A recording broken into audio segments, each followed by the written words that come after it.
mostré algunas fotos. eh, Algunas fotos donde se ilustraba esta verdad de lo que el Señor ha hecho con nosotros cuando le recibimos a Él como Salvador. ¿Mm? Las, las columnas son 7, como dice el, el libro de Proverbios, que Dios edificó su casa, ya Proverbios 9:1, y estableció sus 7 columnas. Y hemos estado viendo una por una estas columnas con el objetivo de llegar a ver las 7. Ya vimos la conversión, el bautismo, y este es muy importante, la conversión para quienes aún no son del Señor. Para formar parte de una iglesia local es necesario ser del Señor, y casi siempre personas quieren participar del bienestar de la asamblea local, pero aún no son salvos. Incluso hay denominaciones donde pueden hasta ofrendar. La Biblia nos dice que la ofrenda es un privilegio exclusivo de aquellos que son salvos y que están bautizados y que también se han añadido, como lo vimos las veces pasadas. También empezamos a ver la perseverancia, porque ya uno es salvo. Vamos a Hechos 2,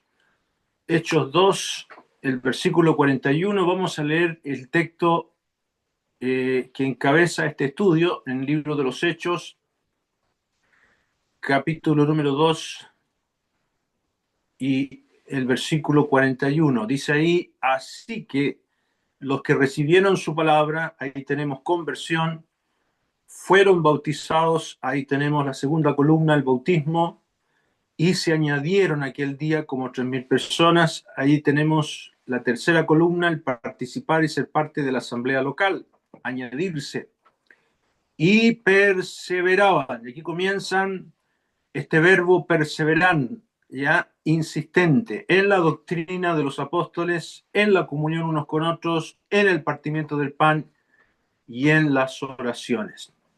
Y las veces pasadas ya vimos lo que era perseverar en la doctrina de los apóstoles, el aprendizaje de lo que nuestro Dios, nuestro Señor nos ha dejado como doctrinas, están en las cartas, el consejo una vez dado a los santos, o la fe una vez dada a los santos. Y también estuvimos viendo la perseverancia en la comunión unos con otros. Este aspecto también muy importante de ser socios, esa es la idea de comunión, de compartir, de prestarse para crecer entre hermanos, admitiendo uno sus propios errores y considerando a los demás como superiores a uno mismo. Es muy importante esta perseverancia. Si hay algo que daña a una iglesia local es precisamente la falta de tolerancia, de ser sumisos unos a otros, de someternos unos a otros, como dice la Escritura. Y hoy día vamos a ver esta perseverancia que la tenemos aquí en la cena del Señor o en el partimiento del pan, que aparece aquí en el verso 42. Perseveraban en la doctrina de los apóstoles, en la comunión unos con otros, en el partimiento del pan. Este concepto del partimiento del pan es muy significativo porque representa una de las reuniones más importantes de la iglesia y que fue la característica del cristianismo naciente. Aquí en el verso 46 dice: y perseverando unánimes cada uno o cada día en el templo, porque seguían asistiendo al templo, y partiendo el pan en las casas. comían juntos con alegría y sencillez de corazón. Se ve que estos judíos no pudieron dejar inmediatamente su militancia en el judaísmo, les costó mucho, pero partían el pan en las casas. Y esto de partir el pan en las casas no es una comida casera, como mal se supone, sino que es una reunión de conmemoración, que aparece de la siguiente manera. En tres aspectos aparece en la Biblia. En los evangelios aparece su enunciado. El Señor la enunció cuando precisamente estaba celebrando su última Pascua, enunció la cena del Señor o el partimiento del pan. Su práctica, como lo vamos a ver hoy día, está en el libro de los Hechos de los Apóstoles. Ahí está cómo se practicaba el partimiento del pan, y su doctrina la encontramos en 1 Corintios, la carta del apóstol Pablo a los Corintios, en el capítulo 10 y el capítulo 11. Ahí está la doctrina del partimiento del pan o la cena del Señor. Y esto es muy bueno que lo aprendamos, porque en las denominaciones suele hacerse el antojo de ellos y no darle importancia a esta reunión tan solemne. Ellos la realizan una vez al mes, puede ser cada 3 meses, cada 6 meses, incluso cada un año. Y en algunos lugares la celebran junto con la escuela dominical, y lo hacen con pedacitos de pan o de galleta y con vasitos como medida de higiene. Y otros creen que no se puede celebrar sin la presencia de algún reverendo o el pastor. Y si no está el reverendo o el pastor, no se puede realizar la cena del Señor. Todo esto es desconocimiento de esta verdad, de esta reunión tan sencilla y tan hermosa e importante. Y se ve en las Escrituras que esta reunión del partimiento del pan pertenece a un nuevo orden revelado en el Nuevo Testamento. Se ve que el sábado judío, que respetaban tanto los judíos, quedó atrás y aparece el primer día de la semana. Hay un cambio notable. Por eso el Señor resucitó un primer día de la semana, un día domingo. Y también es muy importante que el Espíritu Santo instituyó o formó la iglesia también en un día domingo, el día de Pentecostés. Si uno saca la cuenta, según Levítico 23, de las 7 fiestas solemnes de Jehová, la fiesta de Pentecostés caía justamente un día domingo, y es la fecha en que el Espíritu Santo desciende ahí en el libro de los Hechos de los Apóstoles, 50 días después de la resurrección del Señor. De manera que la Pascua también queda atrás y aparece la cena del Señor, que se menciona de la siguiente manera en 1 Corintios capítulo 5, y en el versículo 7 aparece esta expresión: limpiaos pues de la vieja levadura para que seáis nueva masa, sin levadura como sois, porque nuestra Pascua, la Pascua judía, que es Cristo, ya fue sacrificada por nosotros, ¿ya? No que la cena del Señor reemplace a la Pascua, eso también es un mal concepto. No, son cosas totalmente distintas. Aquí el apóstol dice que nuestra Pascua es Cristo, es el Señor, el Cordero Pascual. También lo que ha quedado atrás como nueva revelación en el Nuevo Testamento es el diezmo judío. Y ahora aparece la ofrenda voluntaria de la iglesia, un privilegio para los miembros en comunión o que sean añadidos. De manera que esta expresión que tenemos aquí, el partimiento del pan, viene de la institución que el mismo Señor Jesús realizó cuando estaba celebrando su última Pascua. Vamos a ir al Evangelio de Mateo, capítulo número 26. Vamos a leer ahí algunos versículos. Dice el Evangelio de Mateo: y mientras comían, eso significa que estaban comiendo la Pascua, mientras comían la Pascua, tomó Jesús el pan y bendijo y lo partió y dio a sus discípulos y dijo, tomad, comed, esto es mi cuerpo. Ahí donde dice y lo partió, el vocablo es lo quebró. Y quienes estaban ahí presenciaron esto, los apóstoles estaban ahí principalmente, cómo el Señor tomó el pan y lo partió en dos, no en pedacitos, que lamentablemente tras la pandemia nos quedó esta costumbre. Hay algunas asambleas en Chile que todavía siguen con esto. Aquí se dice textualmente que el Señor lo partió y es un símbolo. ¿Por qué lo parte? ¿Por qué el Señor parte el pan? Esto lo vamos a despejar con la ayuda del Señor ahora. Es un símbolo de lo que ocurrió cuando el Señor murió.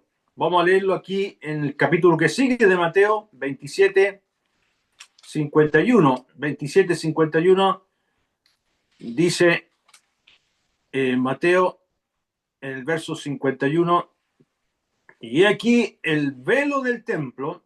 Leamos del verso 50 más. Jesús, habiendo otra vez clamado a gran voz, entregó al Espíritu.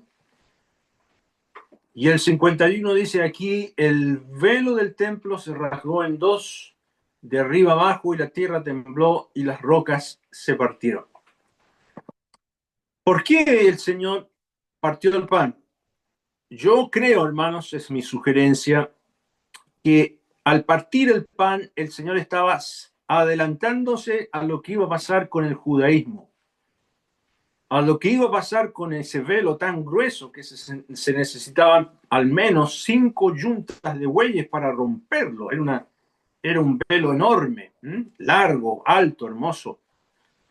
Y cuando el Señor muere, entrega su espíritu, ese velo que separaba el lugar santo del lugar santísimo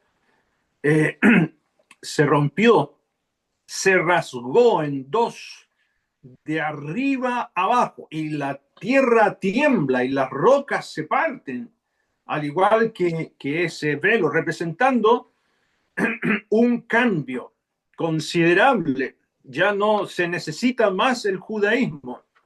Ahora, es bueno puntualizar que su cuerpo no fue partido en dos, como yo alguna vez equivocadamente lo dije. Me preguntaba, hermano, ¿por qué el Señor parte el pan? Estuvimos en una ocasión en una asamblea fuera de Chile que tenían toda una discusión con este tema del pan, si se partía o no se partía. Y yo le dije, aquí dice textualmente en el libro de los Hechos que se llamaba a esta reunión el partimiento del pan. El pan hay que partirlo. Pero ¿por qué se parte el pan? Me decía el hermano. Y yo le decía, bueno, porque el cuerpo del Señor fue partido en dos. Y pasaron los años y estudiando este tema, me retracto de eso, porque el cuerpo del Señor no fue partido en dos. Lo que fue partido en dos es el velo del templo. Y el símbolo de partir el pan no es recordar el cuerpo partido del Señor, sino el velo del templo que se rasgó y ahora hay una nueva dispensación, ¿ya? Esto era muy importante para todo el mundo judío. ¿Y por qué el cuerpo no se partió en dos del Señor Jesucristo? Porque en ninguna parte aparece y además estaba prohibido. Miren lo que dice en Juan, capítulo 19. En Juan, capítulo 19, en el versículo número 36, dice, porque estas cosas sucedieron para que se cumpliese la escritura, no será quebrado hueso suyo. No le quebraron las piernas al Señor y tampoco se partió el cuerpo del Señor porque se habría partido su columna y todos sus huesos, ¿no es cierto? Si hubiésemos hecho una radiografía y comprobado qué pasó internamente el Señor, no habríamos encontrado su cuerpo partido. Entonces, es un error decir que el pan representa el cuerpo partido del Señor. Es recordar que el velo del templo se partió en dos para darnos entrada a Dios. Ya no hay más distancias y obstáculos. El creyente en Cristo puede acercarse a Dios. Nadie podía entrar más allá que el sumo sacerdote tras ese velo. ¿Ya? Entonces, como salvados, tenemos derecho a entrar. Y esto lo aparece en el libro de Hebreos. Acompáñenme en el libro de Hebreos, capítulo número 10, versículo número 19. Dice ahí, Hebreos 19, así que hermanos, teniendo libertad para entrar en el lugar santísimo por la sangre de Jesucristo, por el camino nuevo y vivo que Él nos abrió a través del velo, esto es, de su carne. Y fíjese que el autor aquí no dice que la carne del Señor se partió. Aquí dice que el velo representaba la carne de Cristo. ¿Y por qué? Porque detrás de la carne de Cristo estaba Dios. Y como ese velo se rasgó en dos en la cruz, no el cuerpo, el velo del templo se rasgó en dos, ahora podemos tener libertad para entrar. ¿Ya? El velo, repito, se partió en dos, no el cuerpo del Señor Jesucristo. Así que no está bien que digamos que el pan lo partimos porque el cuerpo se partió. No, partimos el pan porque representa un cambio en la dispensación. El velo se rompió y nosotros podemos ahora en la cena del Señor entrar al lugar santísimo. Saben, hermanos varones, que esto es tremendo. Por eso un hermano varón no debe dejar de adorar. Yo he estado en reuniones de la cena del Señor en que hay 40 hermanos y oran unos 4. Todo lo demás son himnos, 50 himnos. Y yo me paré una vez, admito un poco enojado, en Argentina, le dije, hermanos, la cena del Señor no es para pedir himnos. Esto no es como una maquinita para meter moneda y empezar a escuchar discos. No, no, no. Aquí venimos a adorar. Los varones tienen libertad. Todos ustedes tienen que adorar porque hay entrada. Dios vino, el Señor vino a la cena del Señor para escucharles a ustedes su adoración, ¿ya? Por esto es muy importante el partimiento del pan, ¿ya? Entonces, el partimiento del pan es muy importante. Volvamos a Mateo 26, donde estábamos, lo que dijo el Señor ahí en el versículo número 26, mientras comían, tomó Jesús el pan y bendijo y lo partió y dio a sus discípulos, dijo, tomad, comed, esto es mi cuerpo. Aquí hay algo muy interesante también. Este pronombre demostrativo, esto, el Señor no dijo este. Si el Señor hubiese dicho, este es mi cuerpo, tendríamos razones suficientes para suponer que el pan se podía transformar en el cuerpo. No, el Señor dijo esto. Eso es un pronombre demostrativo neutro, ¿ya? Que indica que esto es un símbolo. Los católicos romanos creen en la transubstanciación de la hostia. Ellos toman la hostia, la eleva el cura, el sacerdote, y cree que en ese instante la hostia se transforma en el cuerpo de Cristo y por tanto lo vuelve a sacrificar. Una misa es un sacrilegio, es algo aborrecible por Dios, porque el sacerdote asume que es del orden de Melquisedec. Él lo dice en la misa. Yo me acuerdo cuando era niño, lo escuchaba, que él mencionaba a Melquisedec y que en ese momento tomaba el cuerpo de Cristo, lo partía y hacía un nuevo sacrificio de Cristo. No, eso es aborrecible. Los luteranos también creen en la consubstanciación. Le cambiaron el nombre, pero es lo mismo al final, ¿no? Las ideas son erróneas. Entonces, por eso el Señor dice esto, porque el pan es un símbolo de su cuerpo molido por nuestros pecados en la cruz del Calvario. Y lo partimos, ¿por qué lo partimos? Porque representa que hay acceso.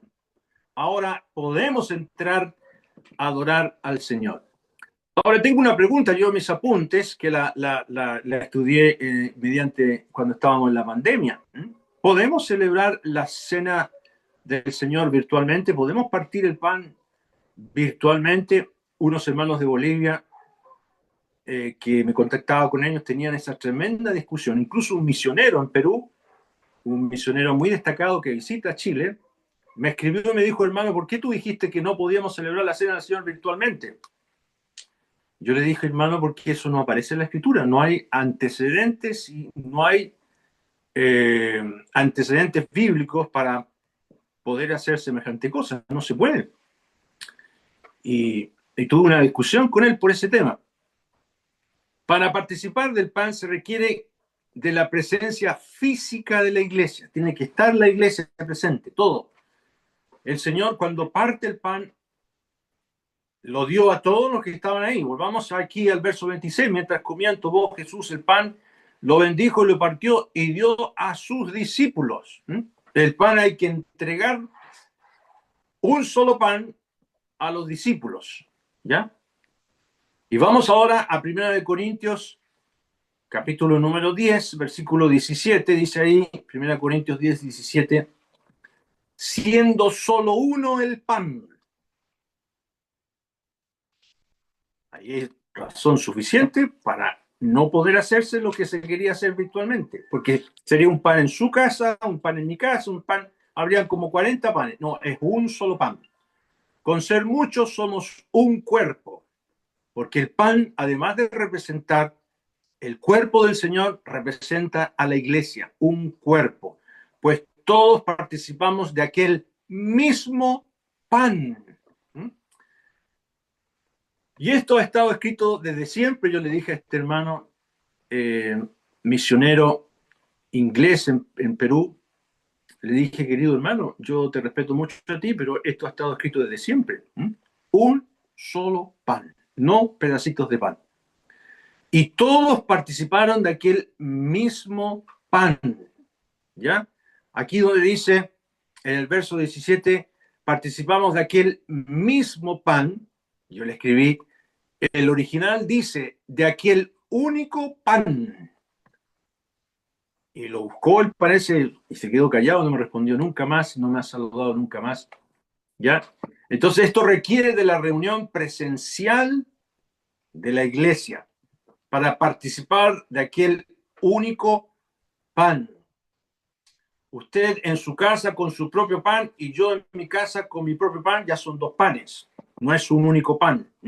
Estaríamos desobedeciendo este mandamiento del Espíritu de Dios. Así que si llega otra pandemia, aunque las pandemias ocurren cada 100 años, yo creo que ya no vamos a tener más pandemia, pero si llega a vivir otra pandemia, no se puede celebrar la Cena del Señor virtualmente. ¿Y por qué debe haber un solo pan? Aquí el versículo 17 dice, siendo un solo el pan, nosotros con ser muchos somos un cuerpo. Ese único pan representa la unidad de los muchos miembros. Si lo hacemos virtualmente, cada uno tendría en su casa su propia cena, ¿ya? Y lo mismo sucede con la copa. Volvamos a Mateo capítulo 26. El Señor, después de hablar del pan, en el versículo 27 dice, tomando la copa, y habiendo dado gracias, les dio diciendo, bebed de ella todos. Una sola copa de la cual procede el vino para todos. Y el Señor dijo, esto es mi sangre. Nuevamente el pronombre neutro, esto. No dijo esta, no. Esto indica que lo que está dentro de la copa es un símbolo.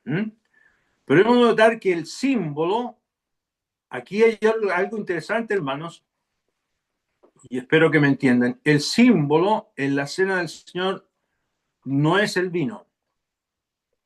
El símbolo es la copa. Porque nunca en la doctrina del apóstol Pablo para la iglesia, nunca se menciona el vino. Lo que se menciona es la copa.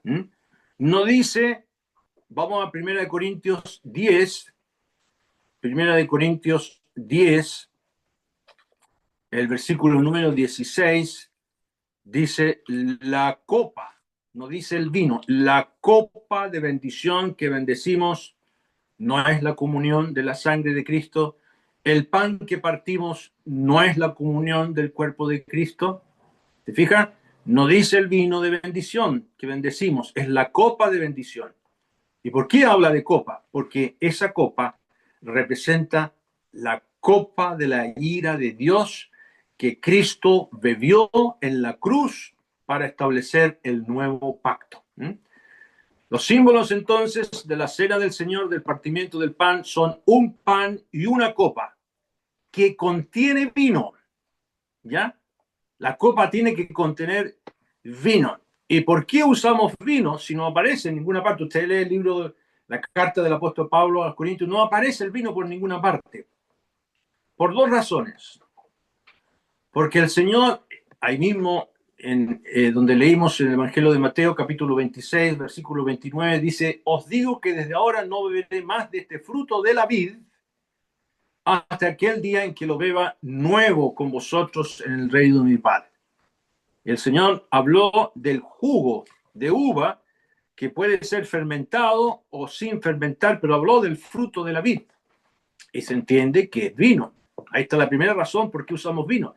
Y la segunda razón es que el Espíritu Santo indirectamente aquí en 1 Corintios nos dice que usaban vino. ¿Dónde aparece? Vamos a 1 Corintios 11, el capítulo que viene, 1 Corintios 11, en el versículo 21, dice allí, porque al comer cada uno se adelanta a tomar su propia cena y uno tiene hambre y otro se embriaga. Nadie se embriaga con tomar jugo de uva, ¿no es cierto?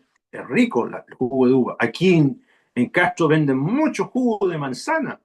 Yo compré algunas botellas de jugo de manzana y son exquisitos, pero si usted lo deja ahí guardado, empieza a fermentar y se transforma en licor. Y el Espíritu de Dios autorizó el uso del vino. Entonces, ¿está bien que usemos vino? Por supuesto que sí, porque aquí se menciona que había algunos que estaban en este ágape, porque antes de la cena del Señor participaban de un ágape, se ponían a comer ahí y el vino que ocupaban en la cena del Señor también lo tomaban estos ágapes. El vino es además antiséptico por su contenido de alcohol, pero no es anti-COVID. Había algunos hermanos que decían, no, celebremos más la cena del Señor con el vino porque nos va a proteger del COVID. Falso. Se murieron muchos porfiados por eso. No, el vino no es antivirus. Bueno, esta reunión, el partimiento del pan, pasó a ser una de las reuniones más importantes de la iglesia. Es una de las reuniones y se realizaba cada primer día de la semana. Vamos a ver, vimos el enunciado en Mateo, algo vimos de su doctrina en 1 Corintios y ahora vamos a ver en el libro de los Hechos de los Apóstoles cómo se realizaba. Vamos a Hechos 20. En Hechos 20, dice ahí en el verso número 5, Pablo viene realizando su viaje misionero hacia Asia.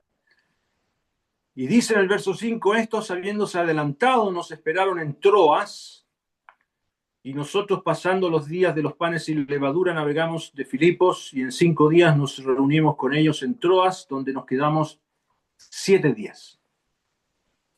El primer día de la semana, reunidos los discípulos para partir el pan, Pablo les enseñaba, habiendo de salir el día siguiente, y alargó el discurso hasta la medianoche, y había muchas lámparas en el aposento donde estaban reunidos, y un joven llamado Eutico, que estaba sentado en la ventana, rendido de un sueño profundo, por cuanto Pablo disertaba largamente, vencido del sueño, cayó del 3er piso abajo y fue levantado muerto. Entonces descendió Pablo y se echó sobre él y abrazándole dijo, no os alarméis, pues está vivo. Y después de haber subido y partido el pan y comido, habló largamente hasta el alba y así salió. Aquí tenemos la práctica de la cena del Señor. Según el verso 7, el primer día de la semana. Estuvieron en Troas 7 días. Al octavo día, este es un aspecto interesante, el octavo día es el primer día de la semana, entre domingo y domingo. Y dice ahí, el primer día de la semana, el octavo día. Y así es como aparece el día domingo en el Evangelio de Juan. Acompáñenme en Juan capítulo 20. Juan capítulo 20, cuando el Señor resucita y la segunda vez que aparece, porque la primera vez que apareció, Tomás no creía que el Señor había resucitado. Y en el verso 26, 8 días después, al otro domingo, estaban otra vez sus discípulos dentro y con ellos Tomás. Llegó Jesús estando las puertas cerradas y se puso en medio y le dijo, paz a vosotros. Y luego dijo a Tomás, pon aquí tu dedo y mira mis manos y acerca tu mano, métela en mi costado y no seas incrédulo, sino creyente. Entonces Tomás respondió y dijo, Señor mío y Dios mío. Jesús le dijo, porque me has visto, Tomás, creíste. Bienaventurados los que no vieron y creyeron. Qué maravilloso. El Señor, 8 días después, también un primer día de la semana, aparece especialmente a Tomás. Entonces, el primer día de la semana corresponde a nuestro domingo y es el día, como les mencioné, en que el Señor resucitó. Y además es el día en que se recogen las ofrendas. Leamos en Primera de Corintios, capítulo número 16, dice en el verso número 1, en cuanto a la ofrenda para los santos, haced vosotros también de la manera que ordené en las iglesias de Galacia, cada primer día de la semana, entiéndase cada domingo. Cada uno de vosotros ponga aparte algo según haya prosperado, guardándolo para que cuando yo llegue no se recojan entonces ofrendas. Esté preparada, la idea es que debería estar preparada esa ayuda que se iba a llevar a los creyentes que estaban pasando hambruna. Entonces el primer día de la semana es el día en que Cristo resucitó, el día en que el Espíritu Santo vino al mundo para formar la iglesia, el día en que se recogen las ofrendas en la iglesia y el día en que celebramos la cena del Señor. Ahora, el partimiento del pan, como aparece en el libro de los Hechos de los Apóstoles, ¿por qué aparece como partimiento del pan y no aparece como la cena del Señor? Porque era lo que ellos conocían, era la práctica. Había que partir el pan, representando lo que ya hemos señalado. Pero se llamó después la cena del Señor. Y eso aparece en 1 Corintios, aquí donde estamos, capítulo número 11, y lo dicen de modo negativo el apóstol en el verso 20. Dice, cuando pues os reunís vosotros, esto no es comer la cena del Señor. Ahí aparece única vez el vocablo o la expresión la cena del Señor. Y se llama cena porque es un símbolo de comunión, no es que fue una comida de noche, no. Porque en la Biblia la figura, la idea de cenar representa cena, representa comunión. Como por ejemplo el Señor dijo, aquí yo estoy a la puerta y llamo, si alguno oye mi voz y abre la puerta, entraré a él y cenaré con él y él conmigo. ¿Qué significa eso que dijo el Señor? Que quiere tener comunión. Se lo está diciendo a la iglesia de la Odisea, el Señor quiere entrar a tener comunión con su pueblo. Y es esencialmente la cena del Señor o el partimiento del pan, una reunión de adoración. Y el Señor Jesús dijo que Dios es espíritu y a tales adoradores busca que le adoren en espíritu y en verdad. Dios está buscando adoradores y en un sentido muy especial, Él nos salvó para que adoremos a su persona, ¿ya? Y por eso es muy importante que tengamos en mente esto. ¿Qué es lo que es adorar? ¿Qué significa que la cena del Señor sea una reunión de adoración? Significa que debemos traer frutos de labios para adorar a nuestro Dios. ¿Ya?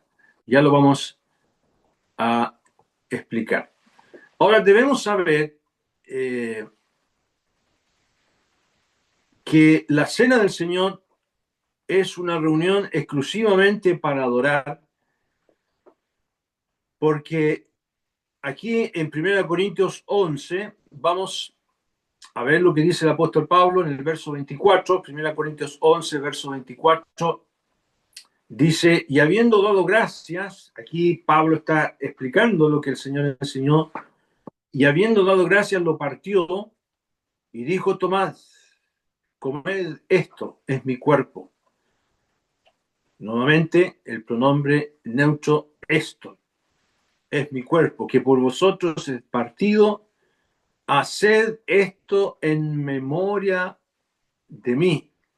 Asimismo tomó también la copa, después de haber cenado, diciendo, esta copa es el nuevo pacto, mi sangre. Haced esto todas las veces que bebiereis, en memoria de mí. Así que, pues, todas las veces que comieres este pan y bebieres esta copa, la muerte del Señor anunciáis hasta que Él venga. Aquí tenemos la doctrina, y, y hacemos un espacio de adoración antes de partir el pan. Hay un espacio de recuerdo, hacemos memoria, recordando a su persona, como él dice en el versículo 29, hacer esto en memoria de mí. Pero cuidado, no es un funeral en memoria de un muerto. No es en memoria de un muerto, es recordar a una persona que está viva. Y hemos de hablar de su persona y de su obra. Tenemos que estar conscientes cuando venimos a la cena del Señor que estamos hablando al Padre de su Hijo. En la cena del Señor no nos dirigimos al Padre. Esto también, hermano, es muy importante. Perdón, no nos dirigimos al Señor, nos dirigimos al Padre. Es importante que tengamos bien claro esto. Padre eterno, te adoro por tu amado Hijo. Nos dirigimos al Padre, hablando acerca de la persona de su amado Hijo, de su obra redentora.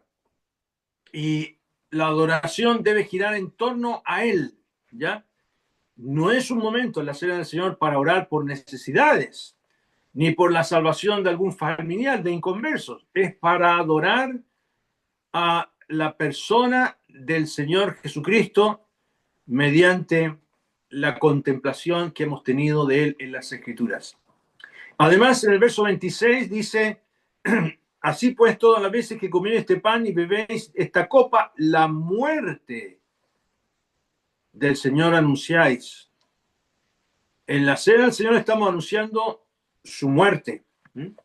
Y por eso, como decía don Guillermo McBride hace muchos años, decía él que la cena del Señor es otra predicación más.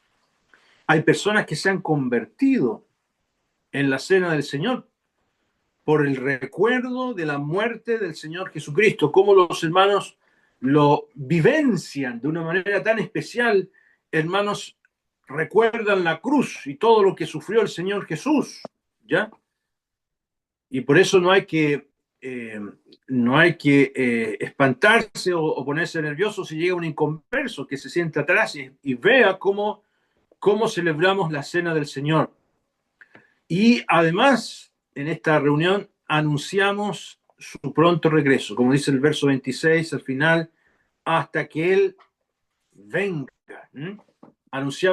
Recordamos su persona, anunciamos su muerte y recordamos la verdad que Él pronto va a regresar, ¿ya? Ahora, esta reunión tan importante del partimiento del pan y perseverar en ella es porque tiene un orden. Hay un orden cómo tenemos que hacer la cena del Señor. Vamos a Mateo 26. En el Evangelio de Mateo, como también en los otros, se enseña esta verdad en el verso número 20. Mateo 26, 20. Dice, cuando llegó la hora o cuando llegó la noche, se sentó a la mesa.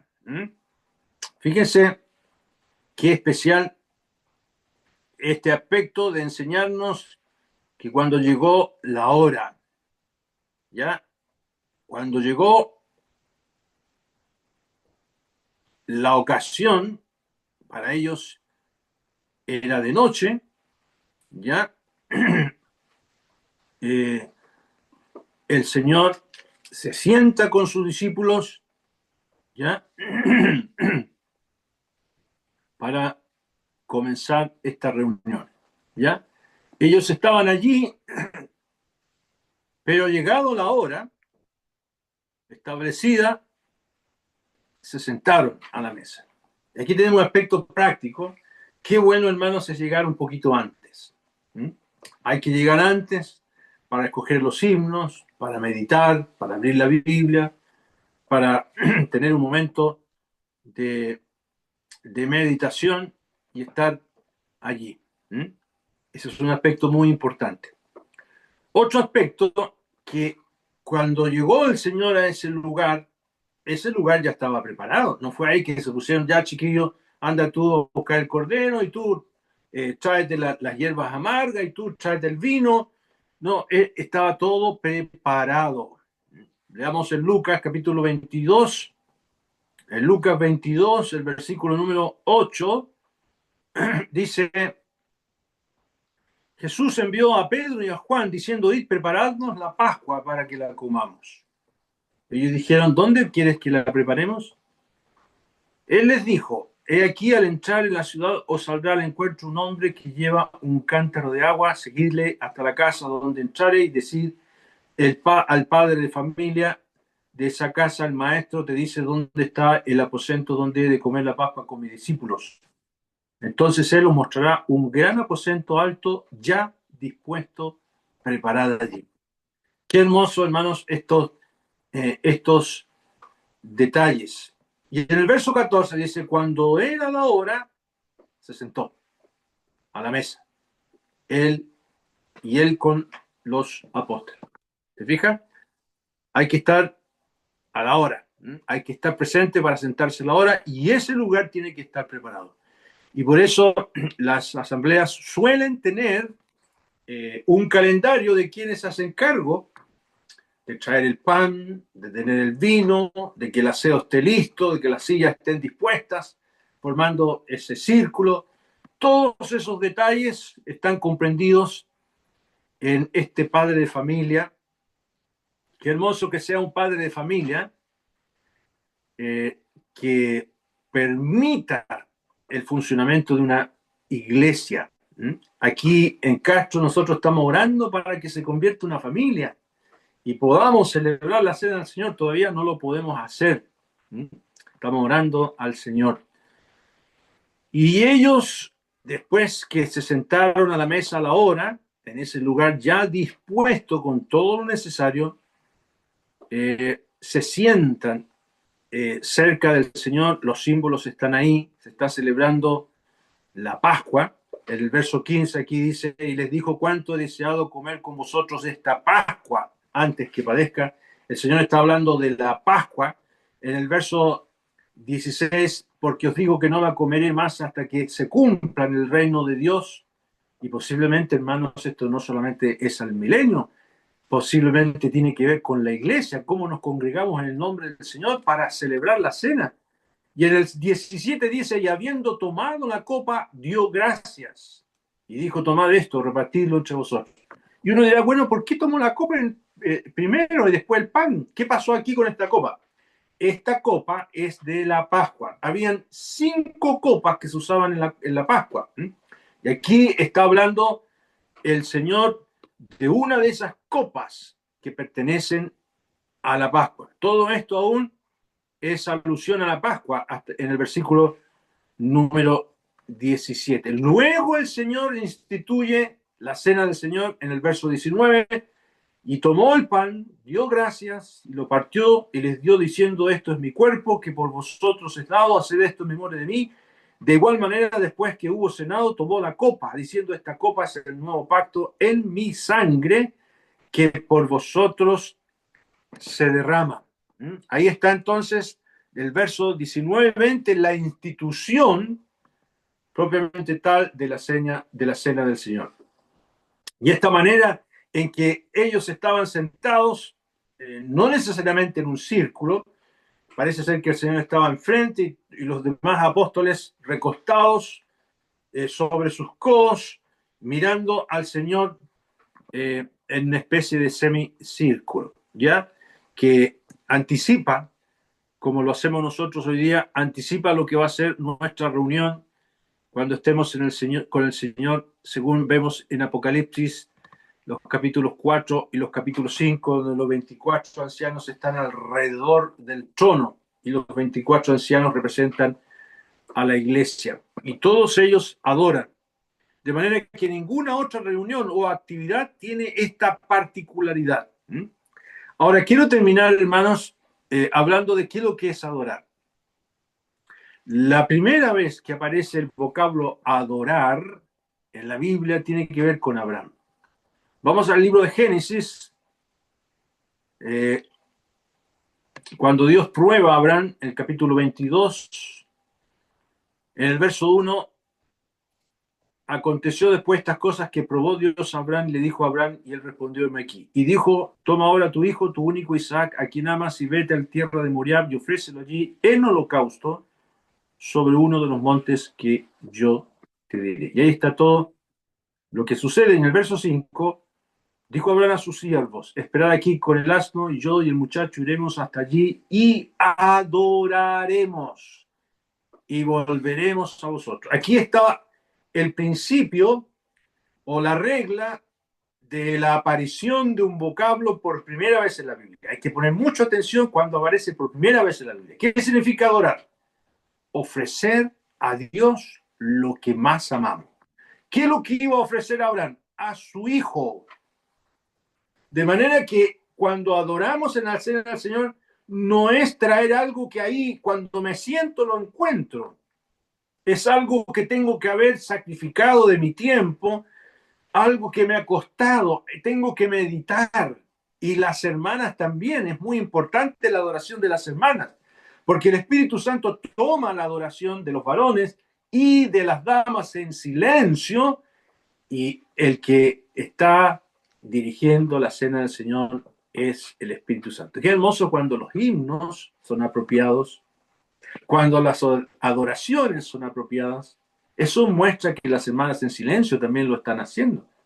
Por eso vamos a Hebreos capítulo número 13, en el versículo número 15, dice, así que ofrezcamos siempre a Dios por medio del sacrificio de alabanza. ¿Qué sacrificó Abraham? Iba a sacrificar a su hijo. Nosotros, sacrificio de alabanza, es decir, fruto de labios que confiesen su nombre. Tenemos que tomar tiempo en meditar, en traer meditación al Señor. ¿Ya? Y también en la cena del Señor adoramos y traemos nuestra ofrenda material. Filipenses 4, el apóstol les dijo a los filipenses, en el capítulo 4, versículo 18, dice, pero todo lo he recibido y tengo abundancia, estoy lleno, habiendo recibido de Epafrodito lo que enviaste, olor fragante, sacrificio acepto, agradable a Dios. ¿Y cómo tenemos que ofrendar? Según hemos dispuesto en nuestro corazón. Es voluntario, es según lo que hayamos prosperado, porque el Señor está mirando. Cuánto ofrendamos al Señor tiene que ser también un sacrificio. Entonces, en definitiva, vamos a la cena del Señor a hablar a Dios de su Hijo, cantamos acerca de su Hijo y de su redención, y también ofrendamos cada primer día de la semana. Muy bien, vamos a terminar con una oración. Nuestro Dios, te damos gracias que la iglesia perseveraba en el partimiento del pan. Al comienzo, ellos, nuestro Dios, cada primer día de la semana se reunían para participar de este evento tan hermoso, de recordar la muerte del Señor, de recordar lo que Él hizo, toda su vida. Qué maravilla nuestro Dios que podemos celebrar la cena del Señor cada primer día de la semana y prepararnos para toda la semana, Señor. Si no fuera por la cena del Señor, viviríamos desconectados de nuestra realidad que representa el pan partido. Ese velo se rasgó de arriba abajo y nosotros tenemos acceso a ti. Gracias, nuestro Dios, por lo que tu Hijo hizo. Dejamos tu palabra en tus manos, pensamos en aquellos que viven ajenos a todas estas cosas de tu palabra, para que tú también les atraigas a ellos para disfrutar de todo lo que tú has hecho. Te lo pedimos en el nombre del Señor Jesucristo. Amén. Amén.